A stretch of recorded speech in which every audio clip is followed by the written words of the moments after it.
ਸੁਣ ਗੁਰ ਤੇ ਤਿਹ ਮਾਨਵ ਕਹਿਓ। ਤੇ ਇਸ ਤਰ੍ਹਾਂ ਸਤਿਗੁਰਾਂ ਤੋਂ ਸੁਣ ਕੇ ਤਾੜਨਾ ਦੇ ਬਚਨ ਇਹ ਮਨੁੱਖ ਜਿਹੜਾ ਬੋਲਿਆ ਹੈ। ਸਰਬ ਬਿਰਤਾਂਤ ਸੁਨਹੁ ਜਿਮ ਲਹਿਓ। ਹੇ ਸੱਚੇ ਪਾਤਸ਼ਾਹ ਜੀ, ਮਹਾਰਾਜ ਜਿਵੇਂ ਜੋ ਕੁਝ ਵੀ ਵਰਤਿਆ, ਕਿਵੇਂ ਮੇਰਾ ਰੋਗ ਠੀਕ ਹੋਇਆ, ਉਹ ਸਾਰਾ ਬਿਰਤਾਂਤ ਮਹਾਰਾਜ ਜਾਣਨਾ ਕਰੋ ਜੀ। ਬਦਰੀ ਸੋ ਤਰ ਕਰ ਮਮ ਖਾਰੀ। ਮਹਾਰਾਜ ਜਿਹੜਾ ਇੱਥੇ ਚੜ੍ਹਦੇ ਵਾਲੇ ਪਾਸੇ ਤੁਹਾਡੇ ਨਗਰ ਤੋਂ ਇਹ ਰੁੱਖ ਹੈ ਨਾ, ਉੱਥੇ ਬੇਰੀ ਦਾ ਰੁੱਖ ਜਿੱਥੇ ਮੇਰੀ ਖਾਰੀ ਇਹ ਰੱਖ ਕੇ ਗਈ ਸੀ, ਜਬ ਇਹ ਮੰਗਨ ਹੇਤ ਸਿਧਾਰੀ। ਤੇ ਮੈਨੂੰ ਉੱਥੇ ਰੱਖ ਕੇ ਤੇ ਜਦੋਂ ਇਹ ਮੇਰੀ ਪਤਨੀ ਰਾਜ ਕੌਰ ਤੁੰਗ ਪਿੰਡ ਵਿੱਚੋਂ ਮੰਗਣ ਗਈ ਸੀ, ਤਬ ਇੱਕ ਬਾਇਸ ਚੱਲ ਟਿਗ ਆਵਾ। ਤੇ ਮੈਂ ਕੀ ਵੇਖਿਆ ਵੀ ਉੱਥੇ ਇੱਕ ਕਾਲਾ ਸ਼ਾਹ ਕਊਆ ਜਿਹੜਾ ਉਹ ਚੱਲ ਕੇ ਆਇਆ ਵੇਖਿਆ ਮੈਂ। ਕਰੇ ਪਾਣ ਅਰ ਪੰਖ ਪਿਗਾਵਾ। ਜਦੋਂ ਉੱਡ ਕੇ ਆ ਇੱਥੇ ਪਹਿਲਾਂ ਬੇਰ ਸਾਹਿਬ ਤੇ ਬੈਠਾ, ਤੇ ਫਿਰ ਇਹਨੇ 5 ਕੁ ਚੁੰਝਾਂ ਜੜੀਆਂ ਜਲਦੀਆਂ ਭਰੀਆਂ, ਇਸ ਜਿਹੜਾ ਪਾਣੀ ਉਹਦੇ ਥੱਲੇ ਬੇਰ ਸਾਹਿਬ ਦੇ ਜਲ ਡੂੰਘੇ ਥਾਂ ਤੇ ਖੜਦਾ, ਫਿਰ ਸਾਰਾ ਹੀ ਕਾਂ ਜਿਹੜਾ ਉਸ ਜਿਹੜੇ ਪਾਣੀ ਦੇ ਵਿੱਚ ਵੜਿਆ ਪੰਖਾਂ ਸਮੇਤ, ਭਾਵ ਸਭ ਉਹਦੇ ਵਿੱਚ ਹੀ ਪਾਣੀ ਦੇ ਵਿੱਚ ਟੁੱਬਾ ਲਾਇਆ ਉਸ ਕਊਏ ਨੇ। ਭਇਓ ਸੁਪੇਦ ਰੰਗ ਤਿਸ ਕੇਰਾ। ਤੇ ਮਹਾਰਾਜ ਮੇਰੀ ਹੈਰਾਨੀ ਦੀ ਹੱਦ ਨਾ ਰਹੀ, ਉਹ ਕਊਆ ਕਾਲਾ ਵੜਿਆ ਉਸ ਪਾਣੀ ਜਲ ਦੇ ਵਿੱਚ, ਟੋਭੇ ਵਿੱਚ, ਤਲਾਬ ਵਿੱਚ, ਤੇ ਚਿੱਟਾ ਹੰਸ ਬਣ ਕੇ ਨਿਕਲਿਆ, ਮਾਨੋ ਜਿਹੜਾ ਪਰਮਹੰਸ ਹੋਵੇ ਵੱਡਾ। ਧਰੀ ਮਰਾਲ ਪ੍ਰਭਾ ਤਿਸ ਬੇਰਾ। ਮਹਾਰਾਜ ਉਹ ਹੈ ਤਾਂ ਕਾਂ ਸੀ, ਪਰ ਨਿਕਲਦਿਆਂ ਸਾਰ ਉਹਨੇ ਹੰਸ ਵਰਗੀ ਸੋਭਾ ਧਾਰ ਲਈ, ਚਿੱਟਾ ਹੋ ਗਿਆ ਸੀ। ਸ਼ਾਮ ਬਰਨ ਸਗਰੋ ਮਿਟ ਗਇਓ। ਤੇ ਉਹ ਕਾਂ ਦਾ ਕਾਲਾ ਰੰਗ ਸਾਰਾ ਇਸ ਤਰ੍ਹਾਂ ਮਿਟ ਗਿਆ, ਨਾਸ਼ ਹੋ ਗਿਆ ਸੀ। ਜਨਸ ਬੂਣ ਸੰਗ ਉਜਲ ਭਇਓ। ਜਿਵੇਂ ਉਹ ਕਾਲੇ ਕਾਂ ਨੂੰ ਕਿਸੇ ਨੇ ਸਾਬਣ ਲਾ ਲਾ ਕੇ ਧੋ ਕੇ ਚਿੱਟਾ ਕੀਤਾ ਹੋਵੇ। ਤਬੇ ਹੂੰ ਮੈਂ ਜਾਣਿਓ ਨਿਜਵਾ ਤੁਮ। ਤੇ ਮਹਾਰਾਜ ਫਿਰ ਮੈਂ ਸੱਚੇ ਪਾਤਸ਼ਾਹ ਜੀ ਆਪਦੇ ਮਨ ਵਿੱਚ ਇਸ ਤਰ੍ਹਾਂ ਜਾਣਿਆ ਕੌਤਕ ਕਾਂ ਦਾ ਵੇਖ ਕੇ, ਇਸ ਜਲ ਕੋ ਹੈ ਮਹਾ ਮਹਾਤਮ। ਵੀ ਇਹ ਕੋਈ ਸਧਾਰਨ ਜਲ ਨਹੀਂ, ਇਸ ਜਲ ਦਾ ਕੋਈ ਬਹੁਤ ਭਾਰੀ ਮਹਾਤਮ ਕਰਾਮਾਤੀ ਜਲ ਹੈ, ਜਲ ਨਹੀਂ ਅੰਮ੍ਰਿਤ ਹੈ। ਹਾਲ ਚਾਲ ਮੈਂ ਤਜ ਕਰ ਖਾਰੀ। ਤੇ ਹਿਲ ਜੁਲ ਕੇ ਮਹਾਰਾਜ ਮੈਂ ਉਹ ਖਾਲੀ ਜੀ ਦੇ ਵਿੱਚੋਂ ਡਿੱਗ ਕੇ ਬਾਹਰ ਉਤਰ ਕਰਕੇ ਜਾਏ ਸਪਰਸਿਓ ਸੁੰਦਰ ਬਾਰੀ। ਤੇ ਜਾ ਕੇ ਪਹਿਲਾਂ ਮਹਾਰਾਜ ਮੈਂ ਉਸ ਸੁੰਦਰ ਜਲ ਦੇ ਵਿੱਚ ਹੱਥ ਜਦੋਂ ਪਾਉਣਾ ਕੀਤਾ, ਜਬ ਪੂਰਬ ਮੈਂ ਹਾਥ ਪਿਗੋਏ। ਜਦੋਂ ਮਹਾਰਾਜ ਉਸ ਪਾਵਨ ਪਵਿੱਤਰ ਜਲ ਦੇ ਵਿੱਚ ਰਿੜ ਕੇ ਮੈਂ ਪਹੁੰਚਿਆ ਉੱਥੇ, ਤੇ ਜਾ ਕੇ ਪਹਿਲਾਂ ਆਪਣਾ ਹੱਥ ਭਿਉਇਆ ਸੀ। ਤਾਤ ਕਾਲ ਅੰਗੁਰੀ ਜਤ ਹੋਏ। ਤੇ ਮਹਾਰਾਜ ਹੱਥ ਉੱਥੇ ਵਿੱਚ ਭਿਉਣ ਦੀ ਦੇਰ ਹੀ ਸੀ, ਵੀ ਮੇਰੀਆਂ ਉਂਗਲਾਂ ਤਾਂ ਹੁਣ ਹੈ ਨਹੀਂ ਸੀ, ਆ ਕੱਲਾ ਟੁੰਡੀ ਸੀਗਾ। ਤੇ ਇਹ ਸੱਚੇ ਪਾਤਸ਼ਾਹ ਜੀ ਝੜੀਆਂ ਹੋਈਆਂ ਉਂਗਲਾਂ, ਤੇ ਸਭ ਜਿਹੜਾ ਜਿੰਨਾ ਹੱਥ ਡਬੋਇਆ ਸਭ ਤੋਂ ਜ਼ਖਮ ਨਾਸ਼ ਹੋ ਗਿਆ, ਕੋੜ ਓਨਾ ਮਿਟ ਗਿਆ, ਹੱਥ ਸਲਾਮਤ ਹੋਇਆ। ਸਾਰੋ ਪਰਿਓ ਵਿੱਚ ਮੈਂ ਜਾਈ। ਤੇ ਫਿਰ ਮਹਾਰਾਜ ਮੈਂ ਸਾਰੇ ਦਾ ਸਾਰਾ ਹੀ ਉਹਦੇ ਵਿੱਚ ਜਾ ਡੁੱਬਿਆ, ਉਹਦੇ ਵਿੱਚ ਇਸ਼ਨਾਨ ਕਰ ਲਿਆ ਸਿਰ ਤੱਕ। ਆਸ ਕਾਇਆ ਆਪਣੀ ਦ੍ਰਿਸ਼ਟਾਈ। ਤੇ ਮਹਾਰਾਜ ਹੁਣਾ ਵੇਖੋ ਸਰੀਰ ਮੇਰਾ, ਇਹੋ ਜਿਹਾ ਸਰੀਰ ਮੈਂ ਫਿਰ ਜਦੋਂ ਇਸ਼ਨਾਨ ਕਰਨ ਤੋਂ ਬਾਅਦ ਵੇਖਿਆ ਆਪਣਾ। ਨਿਜ ਤਿਯ ਕੋ ਕਹਿ ਰਹਿਓ ਬਥੇਰਾ। ਤੇ ਉਹਨੇ ਨੂੰ ਇਹ ਪ੍ਰਸ਼ਾਦੇ ਭੋਜਨ ਲੈ ਕੇ ਤੁੰਗ ਪਿੰਡੋਂ ਮੁੜੀ ਐ, ਤੇ ਮਹਾਰਾਜ ਮੈਂ ਬਥੇਰਾ ਇਹਨੂੰ ਆਖਿਆ ਵੀ ਮੈਂ ਤੇਰਾ ਹੀ ਪਤੀ ਹਾਂ, ਤੇਰਾ ਹੀ ਘਰ ਵਾਲਾ ਹਾਂ। ਮਾਨਿਓ ਬਾਕ ਨਹੀਂ ਕੋ ਮੇਰਾ। ਪਰ ਇਹ ਰਾਜ ਕੌਰ ਮੇਰੀ ਪਤਨੀ ਨੇ ਇੱਕ ਵੀ ਗੱਲ ਬਚਨ ਮੇਰਾ ਮੰਨਿਆ ਨਹੀਂ ਹੈ। ਕਹਿਣ ਲੱਗੀ ਸ੍ਰੀ ਗੁਰ ਇਸ ਕਾਲ। ਤੇ ਫਿਰ ਇਹ ਜਿਹੜਾ ਵਾ ਕਹਿਣ ਲੱਗੀ ਵੀ ਇਸ ਸਮੇਂ ਫਿਰ ਜਿਹੜੇ ਧੰਨ ਸੱਚੇ ਪਾਤਸ਼ਾਹ ਜੀ ਹਨ, ਸਭ ਗਿਆਤਾ ਨਿਰਦੈ ਵਿਸਾਲ। ਭਾਵ ਜਿਹੜੀ ਉੱਥੇ ਸੰਗਤ ਸੀ, ਮਹਾਰਾਜ ਉਹ ਕਹਿਣ ਲੱਗੀ ਵੀ ਇੱਥੇ ਧੰਨ ਗੁਰੂ ਅਰਜਨ ਦੇਵ ਮਹਾਰਾਜ ਦਾ ਨਗਰ ਹੀ ਵਸਦੇ ਆ, ਉਹ ਸਭ ਦੇ ਮਨਾਂ ਦੀਆਂ ਜਾਣਨ ਵਾਲੇ ਐ, ਬੜੇ ਹਿਰਦੇ ਦੇ ਗਿਆਤਾ ਜਾਣੂ ਹਨ ਵੱਡੇ। ਅੰਤਰਜਾਮੀ ਸਭ ਕੀ ਜਾਣ ਹੈ। ਤੇ ਆਪ ਜੀ ਅੰਤਰਜਾਮੀ ਹੋ ਤੇ ਸਭ ਦੇ ਮਨਾਂ ਦੀਆਂ ਜਾਣਨ ਵਾਲੇ ਹੋ। ਬਾਕ ਬਖਾਨਾ ਸੋ ਹਮ ਮੰਨ ਹੈ। ਮਹਾਰਾਜ ਜੋ ਵੀ ਤੁਸੀਂ ਆਖੋਗੇ, ਫਿਰ ਉੱਥੇ ਮਤਾ ਹੋਇਆ ਸੀ ਇਹ ਪਿੰਡਾਂ ਦੀ ਪੰਚਾਇਤ ਦਾ, ਵੀ ਜੋ ਵੀ ਧੰਨ ਗੁਰੂ ਅਰਜਨ ਦੇਵ ਮਹਾਰਾਜ ਆਖਣਗੇ ਨਾ ਵੀ ਪਤੀ ਹੈ ਰਾਜ ਕੌਰ ਦਾ ਕਿ ਨਹੀਂ, ਜੋ ਮਹਾਰਾਜ ਕਹਿਣਗੇ ਉਹ ਅਸੀਂ ਸੱਤ ਕਰਕੇ ਮੰਨਾਂਗੇ। ਅਸੀਂ ਦੋਨੇ ਇਹ ਗੱਲ ਸਲਾਹ ਕੀਤੀ ਸੀ। ਮੋਹੇ ਪਾਰ ਜਾ ਝਗਰਤ ਆਈ। ਤੇ ਇਸ ਲਈ ਮਹਾਰਾਜਾ ਮੇਰੀ ਘਰ ਵਾਲੀ ਰਾਜ ਕੌਰ ਝਗੜਾ ਕਰਦੀ ਹੋਈ ਮੇਰੇ ਨਾਲ ਮੈਨੂੰ ਲੈ ਕੇ ਤੁਹਾਡੇ ਪਾਸ ਆਈ ਹੈ। ਜਾਂ ਕੋ ਦੀਜਹਿ ਸਾਚ ਜਨਾਈ। ਇਹ ਸੱਚੇ ਪਾਤਸ਼ਾਹ ਮਹਾਰਾਜ ਆਪ ਤਾਂ ਸਭ ਦੇ ਮਨਾਂ ਦੀਆਂ ਜਾਣਨ ਵਾਲੇ ਹੋ। ਕਿਰਪਾ ਕਰਕੇ ਸੱਚੇ ਪਾਤਸ਼ਾਹ ਜੀ ਇਹਦੇ ਵੀ ਮਨ ਵਿੱਚ ਸੱਚ ਜਣਾ ਦਿਓ, ਸੱਚ ਤੋਂ ਜਾਣੂ ਕਰਾ ਦਿਓ। ਬਹੁ ਨਰ ਮਿਲੇ ਸਕਲ ਨੇ ਕਹਿਓ, ਕਿਉਂਕਿ ਬਹੁਤ ਜਾਣੇ ਮਿਲੇ ਹੋਏ ਆ, ਸਭ ਨੇ ਆਖਿਆ ਹੈ ਤੁਹਾਡੀ ਬਾਬਤ। ਰਾਵਰ ਕੋ ਸਰਬੱਗ ਸਭ ਲਹਿਓ, ਤੇ ਸਾਰੇ ਹੀ ਕਹਿੰਦੇ ਵੀ ਧੰਨ ਗੁਰੂ ਅਰਜਨ ਦੇਵ ਮਹਾਰਾਜ ਸਰਬ ਗਿਆਤਾ ਹਨ, ਸਭ ਦੀ ਜਾਣਨ ਵਾਲੇ ਆ। ਸਤਿਗੁਰ ਸਭਾ ਬਿਸਮ ਪਈ ਐਸੀ, ਸੱਚੇ ਪਾਤਸ਼ਾਹ ਮਹਾਰਾਜ ਦੇ ਲਾਗੇ ਕਵੀ ਜੀ ਕਹਿੰਦੇ ਬਹੁਤ ਸਿੱਖ ਸਨ ਉਦੋਂ, ਤੇ ਸੁਣ ਕੇ ਸਾਰੇ ਸਿੱਖਾਂ ਨੇ ਪ੍ਰਸੰਗ ਤੇ ਸਾਰੀਆਂ ਹੀ ਸੰਗਤਾਂ ਹੈਰਾਨ ਹੋਈਆਂ ਹਨ। ਸੁਨਤ ਮੌਨ ਤਾਰੇ ਉਹ ਸਭ ਬੈਸੀ, ਤੇ ਸਭ ਸੰਗਤਾਂ ਬੈਠੀਆਂ ਹੋਈਆਂ ਤੇ ਕੋਈ ਨਹੀਂ ਬੋਲਦਾ, ਹੈਰਾਨ ਹੋ ਕੇ ਵੇਖਦੇ, ਚੁੱਪੀ ਧਾਰੀ ਹੈ।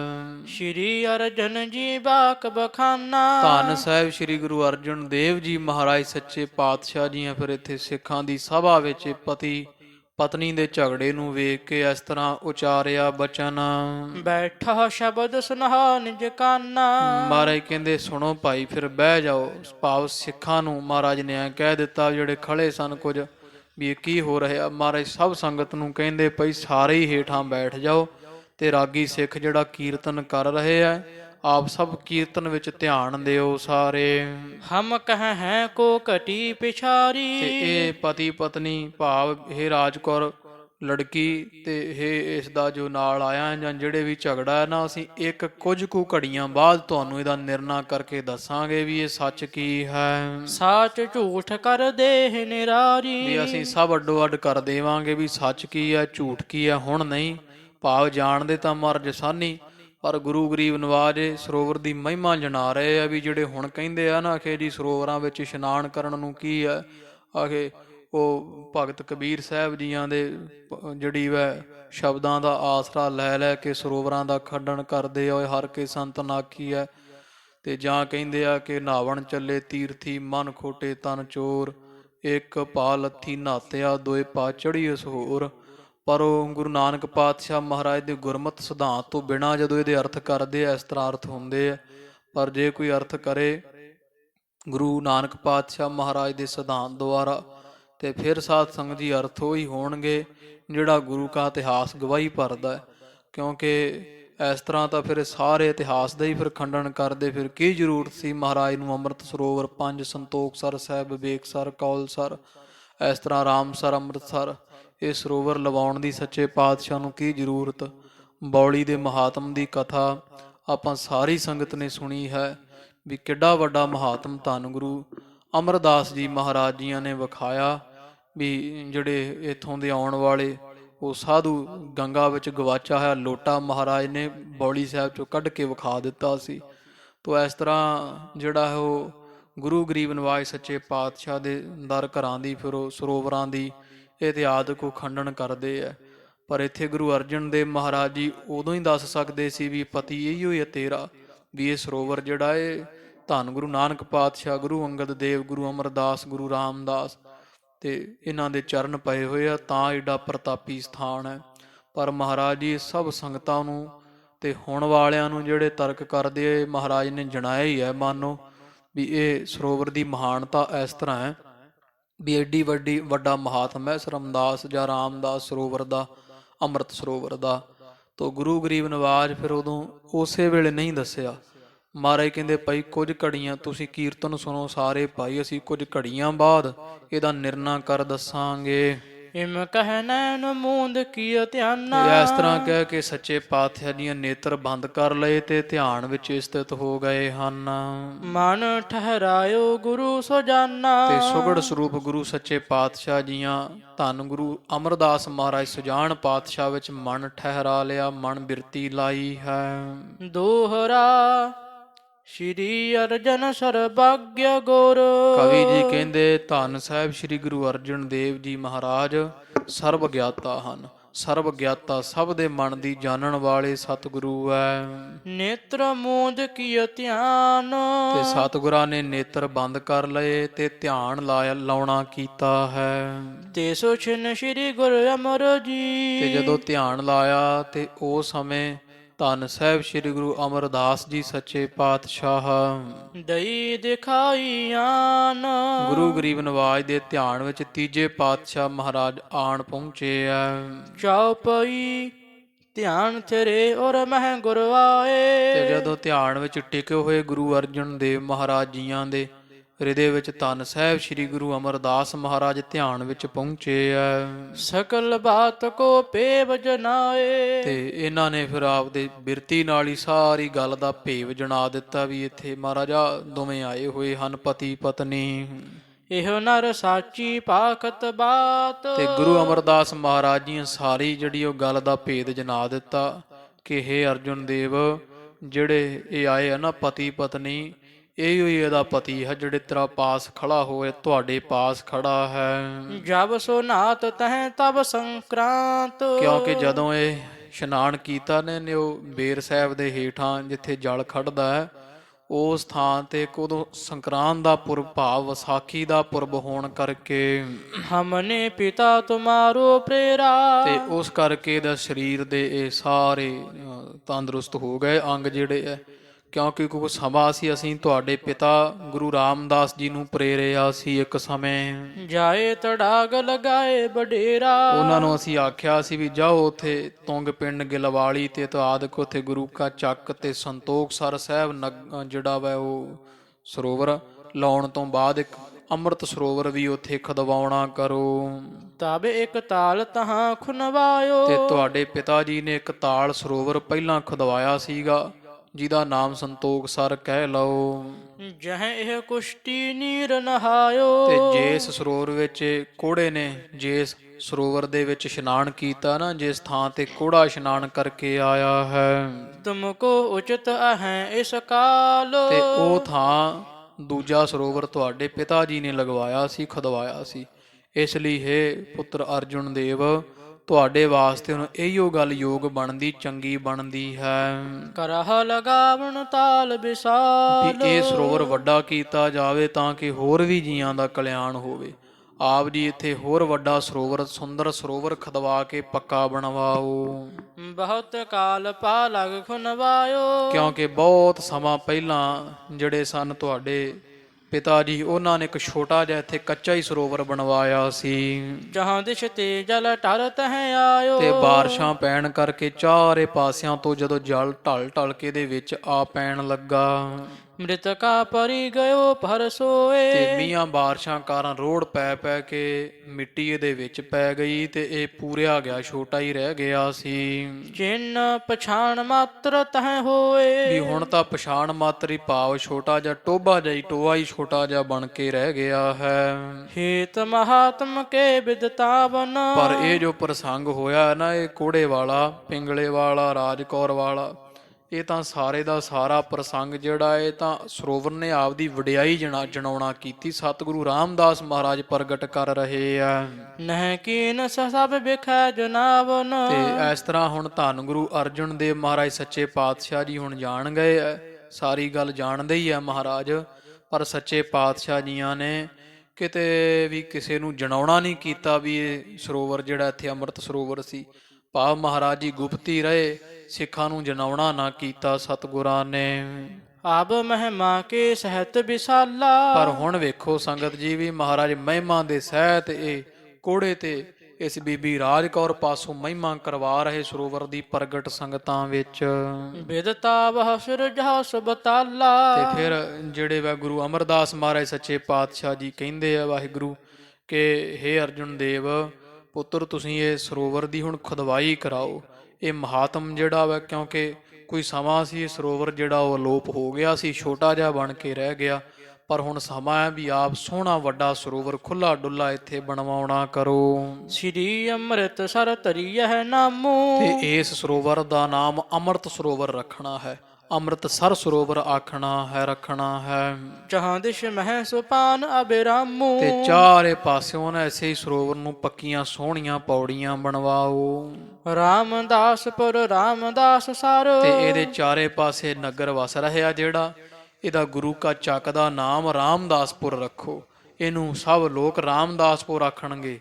ਤੇ ਜਿਹੜਾ ਸਰੋਵਰ ਹੈ ਇਹਨੂੰ ਰਾਮਦਾਸ ਸਰ ਆਖਿਆ ਜਾਵੇਗਾ। ਇਹੋ ਪੀ ਨਾਮ ਕਹੈ ਨਰ ਨਾਰ। ਬਹੁਤ ਨਰ ਇਸਤਰੀਆਂ ਸਿੱਖ ਇਹਦਾ ਨਾਮ ਰਾਮਸਰ ਜਾਂ ਰਾਮਦਾਸ ਸਰ ਇਹਨੂੰ ਜਾਣਿਆ ਕਰਨਗੇ, ਆਖਿਆ ਕਰਨਗੇ। ਜਨਨੀ ਪਿਤੋ ਗੁਰ ਕੋ ਰਹੇਰਾ। ਤੇ ਇਸ ਤਰ੍ਹਾਂ ਧੰਨ ਗੁਰੂ ਅਰਜਨ ਦੇਵ ਮਹਾਰਾਜ ਜੀ ਆਪਣੇ ਮਾਤਾ ਦੇ ਪਿਤਾ ਭਾਵ ਨਾਨਾ ਸ਼੍ਰੀ ਧੰਨ ਸਾਹਿਬ ਸ਼੍ਰੀ ਗੁਰੂ ਅਮਰਦਾਸ ਮਹਾਰਾਜ ਨੂੰ ਧਿਆਨ ਦੁਆਰਾ ਚੇਤਿਆ ਵੇਖਿਆ ਹੈ। ਨਮੋ ਕਰਤ ਪੇ ਹਰਖ ਬਡੇਰਾ। ਤੇ ਮਹਾਰਾਜ ਜੀ ਸੁਰਤੀ ਦੁਆਰਾ ਹੀ ਉੱਥੇ ਨਮਸਕਾਰ ਕੀਤੀ ਗੁਰੂ ਅਮਰਦਾਸ ਪਾਤਸ਼ਾਹ ਨੂੰ। ਬਹੁਤ ਖੁਸ਼ ਹੋਏ ਦਰਸ਼ਨ ਪ੍ਰਾਪਤ ਕਰਕੇ। ਸ੍ਰੀ ਅਰਜਨ ਗੁਰ ਅੰਤਰ ਜਾਮੀ। ਤੇ ਧੰਨ ਸਾਹਿਬ ਸ੍ਰੀ ਗੁਰੂ ਅਰਜਨ ਦੇਵ ਜੀ ਮਹਾਰਾਜ ਕਵੀ ਜੀ ਕਹਿੰਦੇ ਬੇਅੰਤ ਅੰਤਰਜਾਮੀ ਹਨ। ਮਿਸ ਕਰ ਬਿਦਤਾਵਤ ਥਲ ਸੁਆਮੀ। ਮਹਾਰਾਜ ਆਪ ਗੁਪਤ ਰਹਿ ਕੇ ਤੇ ਇਹ ਅੰਮ੍ਰਿਤ ਸਰੋਵਰ ਨੂੰ ਪ੍ਰਗਟ ਕਰ ਰਹੇ ਹਨ। ਵਹਿਰ ਮੁਖੀ ਬ੍ਰਿਤ ਨੈਣ ਉਘਾਰੇ। ਤੇ ਜਦੋਂ ਮਹਾਰਾਜ ਨੇ ਅੰਤਰਮੁਖੀ ਬਿਰਤੀ ਤੋੜੀ ਤੇ ਬਾਹਰ ਮੁਖੀ ਬਿਰਤੀ ਕਰ ਸੱਚੇ ਪਾਤਸ਼ਾਹ ਜੀਆਂ ਨੇਤਰ ਪਹਿਲਾਂ ਖੋਲੇ ਐ। ਮਨਹਾ ਕਮਲ ਦਲ ਪੇ ਪੁਨ ਸਾਰੇ। ਤੇ ਮੋਟੇ ਨੇਤਰ ਮਹਾਰਾਜ ਦੇ ਮਨੋਂ ਵੀ ਕਮਲ ਆਪਦੇ ਪੱਤੇ ਖੋਲਦਾ ਹੋਵੇ, ਖਿਲਾਰਦਾ ਹੋਵੇ। ਸੁੰਦਰ ਸਤਿਗੁਰਾਂ ਦੇ ਨੇਤਰ ਵੈ। ਪਰਮ ਪ੍ਰਸੀਦ ਬਖਾਨਿਓ ਤੀ ਅਸੋ। ਬਹੁਤ ਖੁਸ਼ ਹੋ ਕੇ ਸੱਚੇ ਪਾਤਸ਼ਾਹ ਜੀਆਂ ਇਸ ਬੀਬੀ ਰਾਜ ਕੌਰ ਨੂੰ ਆਖਿਆ ਹੈ, ਸਰਬ ਸੰਦੇਹ ਦੂਰ ਕਰਹੀ ਅਸੋ। ਇਹ ਪੁੱਤਰੀ ਆਪਦੇ ਹਿਰਦੇ ਵਿੱਚੋਂ ਸਾਰੇ ਸੰਸੇ ਫਿਕਰ ਜਿਹੜੇ ਚਿੰਤਾਵਾਂ ਦੂਰ ਕਰ ਦੇਣਾ ਕਰ। ਨਿਸਚੈ ਹੀ ਤੋਰ ਭਰ ਤਾਰਾ। ਮਨ ਕਰਕੇ ਭਰੋਸਾ ਕਰ ਲੈ ਵੀ ਇਹੀ ਤੇਰਾ ਪਤੀ ਹੈ, ਇਹ ਉਹੀ ਕੋੜਾ ਹੈ, ਤੇਰਾ ਪਤੀ ਹੀ ਤੇਰੇ ਪਾਸ ਖੜਾ ਹੈ। ਤੈਂ ਕੀਨਸ ਹਮ ਪਰ ਉਪਕਾਰਾ। ਬਾਕੀ ਪੁੱਤਰੀ ਇਹ ਤਾਂ ਤੁਸੀਂ ਸਾਡੇ ਸਭ ਸਿੱਖਾਂ ਤੇ ਬੜਾ ਵੱਡਾ ਪਰਉਪਕਾਰ ਕੀਤਾ ਹੈ। ਚਿਰੰਕਾਲ ਕੇ ਚਾਹਤ ਵੈਸੇ। ਕਿਉਂਕਿ ਅਸੀਂ ਬੜੇ ਸਮੇਂ ਦੇ ਇਸ ਤਰ੍ਹਾਂ ਦਾ ਕੋਈ ਜਿਹੜਾ ਇਹ ਸਰੋਵਰ ਪ੍ਰਗਟ ਕਰਨ ਦੀ ਸੋਚ ਰਹੇ ਸਾਂ। ਤੀਰਥ ਪਰਖਨ ਹੋਵਹਿ ਕੈਸੇ। ਵੀ ਕਿਸੇ ਕਿਵੇਂ ਤੀਰਥ ਦੀ ਪਰਖਣਾ ਹੋਵੇਗੀ ਵੀ ਉਹ ਪਿਤਾ ਗੁਰੂ ਰਾਮਦਾਸ ਮਹਾਰਾਜ ਵਾਲਾ ਖੁਦਾਇਆ ਹੋਇਆ ਸਰੋਵਰ ਕਿੱਥੇ ਹੈ। ਬੜੇ ਸਮੇਂ ਦੀ ਅਸੀਂ ਇਹ ਜਿਹੜੀ ਵਾ ਪਰਖ ਕਰਨ ਬਾਬਤ ਸੋਚ ਰਹੇ ਸੀ ਵੀ ਕਿਵੇਂ ਪਾਵਨ ਸਰੋਵਰ ਦੀ ਪਰਖ ਹੋਵੇਗੀ, ਨਿਸ਼ਾਨ ਪ੍ਰਗਟ ਹੋਣਗੇ। ਸ੍ਰੀ ਗੁਰੂ ਰਾਮਦਾਸ ਬਚ ਕਹਿਓ। ਕਿਉਂਕਿ ਪੁੱਤਰੀ ਕਿਸੇ ਸਮੇਂ ਨਾ ਸਾਡੇ ਪਿਤਾ ਧੰਨ ਗੁਰੂ ਰਾਮਦਾਸ ਮਹਾਰਾਜ ਜੀ ਨੇ ਜਦੋਂ ਸਾਨੂੰ ਆਖਿਆ ਸੀ ਵੀ ਅੰਮ੍ਰਿਤ ਸਰੋਵਰ ਦੀ ਸੇਵਾ ਕਰਾਉਣੀ ਹੈ, ਇਹਨੂੰ ਪੱਕਾ ਕਰਵਾ ਵਿੱਚ ਹਰਿਮੰਦਰ ਸਾਹਿਬ ਅਸਥਾਨ ਬਣਵਾਉਣਾ ਹੈ, ਉਦੋਂ ਗੁਰੂ ਪਿਤਾ ਗੁਰੂ ਰਾਮਦਾਸ ਮਹਾਰਾਜ ਜੀਆਂ ਨੇ ਸਾਨੂੰ ਇੱਕ ਹੋਰ ਬਚਨ ਆਖਿਆ ਸੀ, ਕਊਆ ਨਾਏ ਹੰਸ ਜਹ ਲਹਿਓ। ਵੀ ਇਹ ਉਹ ਸਰੋਵਰ ਭਾਵ ਪ੍ਰਗਟ ਹੋਵੇਗਾ ਉਦੋਂ ਜਦੋਂ ਕਊਆ ਕਾਂ ਤੇ ਇਸ਼ਨਾਨ ਕਰਕੇ ਹੰਸ ਬਣ ਜਾਵੇਗਾ। ਜਾਣਨਾ ਇਹ ਅੰਮ੍ਰਿਤ ਸਰੋਵਰ ਹੈ। ਸੋ ਸ੍ਰੀ ਅੰਮ੍ਰਿਤਸਰ ਜੀ ਜਾਨਾ। ਤੇ ਜੀ ਵਿੱਚ ਜਾਣ ਲੈਣਾ ਹੈ ਅਰਜੁਨ ਦੇਵ ਵੀ ਉਹੀ ਅੰਮ੍ਰਿਤ ਸਰੋਵਰ ਹੈ। ਅੰਮ੍ਰਿਤਸਰ ਸਰੋਵਰ ਪਾਵਨ ਜਾਣ ਲੈਣਾ। ਇਮ ਪਰਖਣ ਤਿਸ ਥਲ ਕੋ ਮੰਨਾ। ਤੇ ਇਸ ਤਰ੍ਹਾਂ ਦੀ ਪਰਖਣਾ ਇਸ ਥਲ ਦੀ ਜਿਹੜੀ ਵੀ ਅਸੀਂ ਹੁਣ ਮੰਨ ਲਈ ਆ ਵੀ ਉਹ ਪਰਖਣਾ ਜਿਹੜੀ ਵਾ ਕਊਏ ਤੋਂ ਹੰਸ ਹੋਣ ਵਾਲੀ ਪੂਰੀ ਹੋਈ ਆ। ਕੋੜਾ ਰਾਜੀ ਹੋਇਆ ਹੈ। ਤੁਮ ਬਿਰਤਾਂਤ ਤੇ ਨਿਸਚੈ ਭਇਓ। ਤੇ ਹੁਣ ਤੇਰੇ ਬਿਰਤਾਂਤ ਸੁਣ ਕੇ ਨਾ ਪੁੱਤਰੀ ਸਾਰਾ ਹੀ ਨਿਸ਼ਚਾ ਹੋ ਗਿਆ। ਸਭ ਉਹ ਜਿਹੜਾ ਵਾ ਉਹ ਨਿਰਣਾ ਹੋ ਗਿਆ ਇਸ ਗੱਲ ਦਾ ਵੀ ਇੱਥੇ ਹੀ ਸਤਿਗੁਰਾਂ ਨੇ ਸਰੋਵਰ ਖੁਦਵਾਇਆ ਸੀ ਕਿਸੇ ਸਮੇਂ। ਜਗਤ ਨਰਨ ਕੋ ਸੰਸੈ ਗਇਓ। ਤੇ ਸਭ ਸੰਸਾਰ ਦੇ ਮਨੁੱਖਾਂ ਦੇ ਸੰਸੇ ਦੂਰ ਹੋ ਜਾਣਗੇ। ਪਾਵਨ ਸਰੋਵਰ ਹੁਣ ਪ੍ਰਗਟ ਹੋਵੇਗਾ। ਸ੍ਰੀ ਮੁਖ ਬਾਕ ਮਹੱਲਾ ਚੌਥਾ। ਅੰਮ੍ਰਿਤ ਸਰ ਸਤਿਗੁਰ ਸਤਿਵਾਦੀ। ਤੋ ਇਸ ਤਰ੍ਹਾਂ ਸੱਚੇ ਪਾਤਸ਼ਾਹ ਜੀ ਨਾਲ ਹੀ ਇਹ ਬਚਨ ਉਚਾਰ ਦਿੱਤਾ ਵੀ ਸਾਡੇ ਪਿਤਾ ਜੀ ਦੇ ਬਚਨ ਹੋਏ ਆ।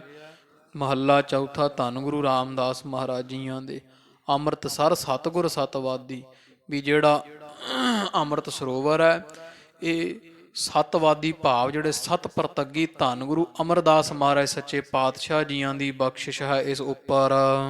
ਜਿਤ ਨਾਤੈ ਕਊਆ ਹੰਸ ਹੋਐ। ਤੇ ਹੋ ਹੈ ਜਿੱਥੇ ਨਹਾਇਆ ਇਸ਼ਨਾਨ ਕਰਨ ਦੇ ਨਾਲ ਕਊਆ ਕਾਂ ਵੀ ਹੰਸ ਹੋਣਗੇ। ਇਹ ਧੰਨ ਗੁਰੂ ਅਮਰਦਾਸ ਮਹਾਰਾਜ ਦੀ ਬਖਸ਼ਿਸ਼ ਸੀਗੀ ਸਾਡੇ ਪਿਤਾ ਨਾਲ ਜਦੋਂ ਬਚਨ ਵਿਲਾਸ ਹੋਏ। ਗੁਰੂ ਪਿਤਾ ਨੇ ਇਹ ਸ਼ਲੋਕ ਵੀ ਉਚਾਰਿਆ ਹੈ ਕਿ ਅੰਮ੍ਰਿਤਸਰ ਸਤਿਗੁਰ ਸਤਵਾਦੀ। ਅੰਮ੍ਰਿਤਸਰ ਸਾਹਿਬ ਪਾਵਨ ਸਰੋਵਰ ਵਿੱਚ ਸਤਵਾਦੀ ਭਾਵ ਸਤ ਪ੍ਰਤੱਗੀ ਕੌਣ ਹੈ? ਉਹ ਧੰਨ ਗੁਰੂ ਅਮਰਦਾਸ ਮਹਾਰਾਜ। ਇਹਨਾਂ ਦਾ ਵਾਸਾ ਹੈ। ਇਹ ਸਰੋਵਰ ਵਿੱਚ ਜਿਤ ਨਾਤਾ ਕਊਆ ਹੰਸ ਹੋਏ। ਇਹ ਸਰੋਵਰ ਵਿੱਚ ਕੋਈ ਕਾਂ ਵੀ ਨਹਾਵੇ ਹੰਸ ਹੋ ਜਾਵੇਗਾ।